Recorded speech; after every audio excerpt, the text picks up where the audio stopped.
আমরা জানি বিদ্যুৎ চালিত গম্বুজ রয়েছে, যে গম্বুজ উপর থেকে সরে যায় এবং খোলা বাতাস মসজিদে প্রবেশ করে।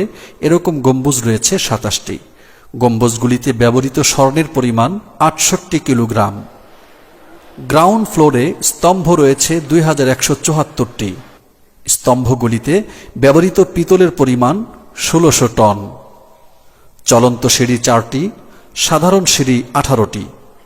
এক একটি দরজার ওজন 25 টন। এসির জন্য যে সুড়ঙ্গ রয়েছে এর দৈর্ঘ্য 7 কিলোমিটার।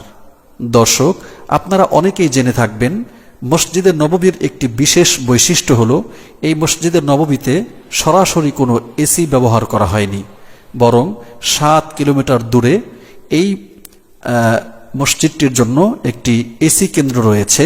সেখানেই সমস্ত এসি ফিটিং করা রয়েছে, এয়ার কন্ডিশন, এবং সেখান থেকে এই বাতাসগুলি প্রবাহিত করে দেয়া হয়। বিশেষ ব্যবস্থাপনায় এই বাতাসগুলি মসজিদে এসে পৌঁছায়। স্তম্ভগুলির নিচে রয়েছে পিতলের জালি। এই জালির ফাঁক দিয়েই বাতাসগুলি মসজিদে প্রবেশ করে, কিন্তু কোনো ধরনের শব্দ হবে না, কোনো ধরনের সামান্যতম নয়েজ নেই। নয়েজ মুক্ত একটি সুন্দরতম মসজিদের নাম হলো মসজিদে নববী। এখানে নামাজরত মুসল্লিরা দারুণভাবে আবেগাপ্লুত হয়ে আল্লাহ তাআলার ভালোবাসার টানে দুফোঁটা তপ্ত অশ্রু নজরানা দিয়ে ধন্য হন। এটা হলো সেই মসজিদে নববী। সম্মানিত দর্শক মণ্ডলী, যেই সবুজ গম্বুজটি দেখা যাচ্ছে, এই গম্বুজের পাদদেশেই ঘুমিয়ে আছেন বিশ্বনবী মহানবী মুহাম্মদুর রাসূলুল্লাহ সাল্লাল্লাহু আলাইহি ওয়াসাল্লাম, যার প্রেমে ধরাপৃষ্ঠের প্রত্যেকটি মখলুক যেন পাগল পারা হয়ে আছে। দর্শক মণ্ডলী, আমি এখন মদিনা মুনাওয়ারার শ্রেষ্ঠ মসজিদ, মসজিদে নববী, নবীজি সাল্লাল্লাহু আলাইহি ওয়াসাল্লামের মসজিদের একেবারে মূল প্রান্তে দাঁড়িয়ে আছি। কিবলামুখী হয়ে, দক্ষিণমুখী হয়ে দাঁড়িয়ে আছি। এদিকেই মদিনা থেকে কিবলা দক্ষিণ দিকে। তো আমার বাম পাশে রয়েছে রাসূলুল্লাহ সাল্লাল্লাহু আলাইহি ওয়াসাল্লামের রওজা মুবারকে প্রবেশ করার জন্য যে গেট দিয়ে প্রবেশ করতে হয়, বাবুস সালাম, সেই গেটই হলো এটা, বাবুস সালাম। এখান দিয়েই দর্শনার্থী বা যারা সালাম পেশ করবেন নবীজি সাল্লাল্লাহু আলাইহি সাল্লামকে, রওজা মুবারকে যারা যাবেন, তারা এই বাবুস সালাম দিয়ে প্রবেশ করে থাকেন।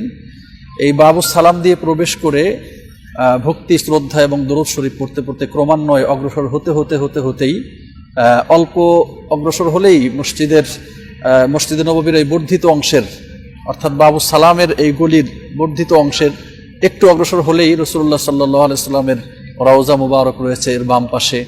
সেখানে সালাম পেশ করার বিধিবিধান রয়েছে। সালাম পেশ করে বাবুল বাকি দিয়ে সকলেই বের হয়ে যায়।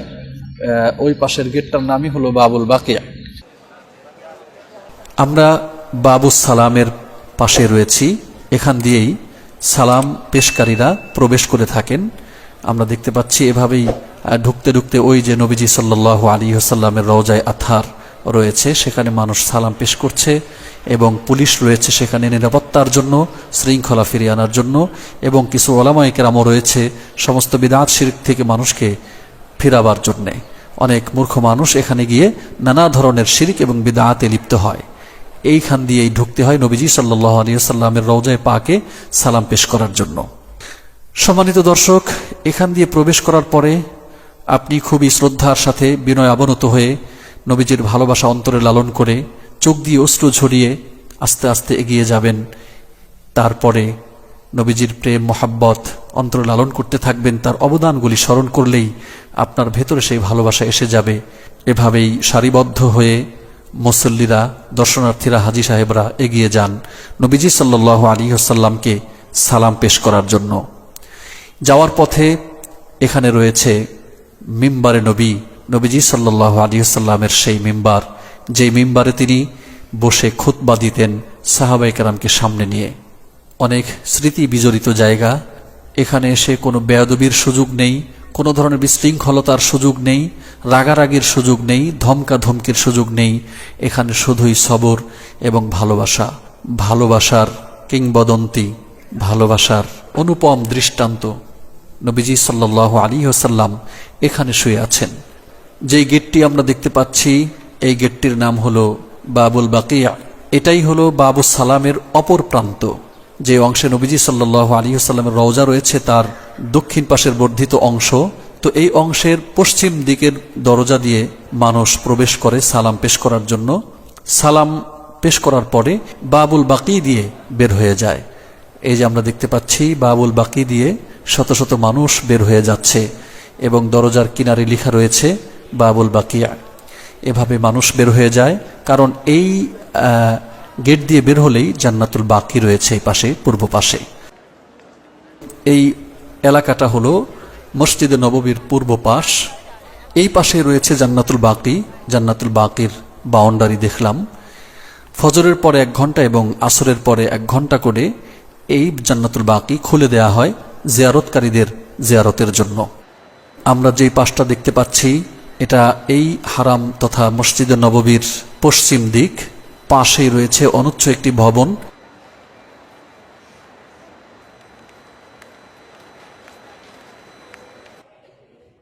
হজ মৌসুমে এই ভবনে বিভিন্ন ঐতিহাসিক স্মৃতিগুলো প্রদর্শিত হয়।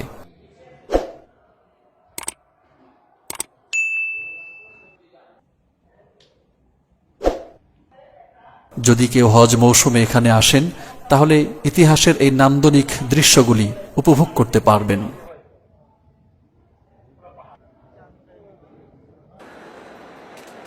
রাতের মসজিদে নববী, কত সুন্দর খোলা চত্বর, হাজারো সাহাবীর বাড়ি ঘর এখানেই ছিল এবং তাদের সেই বাড়ি ঘরগুলি আজ মসজিদে পরিণত হয়েছে। সেখানে লক্ষ লক্ষ মুসল্লি সেই 1400 বছর ধরে সেজদারত অবস্থায় থাকে, ক্রন্দনরত অবস্থায় থাকে, মহান মাওলায়ে কারীমের কাছে হাত জোর করে মাপ চাইতে থাকে, তওবা করতে থাকে। দর্শক, এটা মসজিদের উত্তর পাশের সেই খোলা জায়গা। আমরা উত্তর পাশের গেটগুলি দেখতে পাচ্ছি। যদি কেউ মসজিদ নববীর এই 22 নম্বর গেট দিয়ে বের হয়, তারপরে বাউন্ডারি পার হয়ে যায়, সোজা উত্তরে 4 কিলোমিটার দূরে দেখা যাবে সেই উহুদ পাহাড়। মনে হবে যেন একেবারেই খুব কাছে, সুস্পষ্ট সেই উহুদ পাহাড়টি দেখা যাবে, কিন্তু আসলে এখান থেকে 4 থেকে 5 কিলোমিটার দূরে রয়েছে সেই উহুদের ময়দান এবং উহুদ পাহাড়। কথা বলবো এখন কয়েকটি স্মৃতি নিয়ে। নবীজি সাল্লাল্লাহু আলাইহি ওয়াসাল্লামের মসজিদের দরজা দেখতে পাচ্ছি। এসব দরজাগুলির মধ্যে স্বর্ণের নিকেল ব্যবহার করা হয়েছে। এক একটা দরজার ওজন রয়েছে 25 টন। মনের মাধুরী মিশিয়ে তৈরি করা হয়েছে এই দরজাগুলি। এই গেটটার নাম রয়েছে বাবুল হিজরা। হিজরত একটি ঐতিহাসিক ঘটনা। আমরা ইতিপূর্বে 2টি ভিডিও আপলোড করেছি, যে ভিডিওগুলোতে আমরা হিজরতের স্মৃতিময় জায়গাগুলি দেখিয়েছি। সোজা সেই মক্কা থেকে মদিনা পর্যন্ত আমরা ধারা বর্ণনা দিতে দিতে এসেছি। আবার মক্কা থেকে গারে সুর পর্যন্ত নবীজি সাল্লাল্লাহু আলাইহি ওয়াসাল্লাম যেভাবে গিয়েছিলেন সে পর্যন্ত আমাদের ধারা বর্ণনা রয়েছে। 2 পর্বে আমরা হিজরতকে তুলে ধরার জন্য চেষ্টা করেছি। তো সেই হিজরতের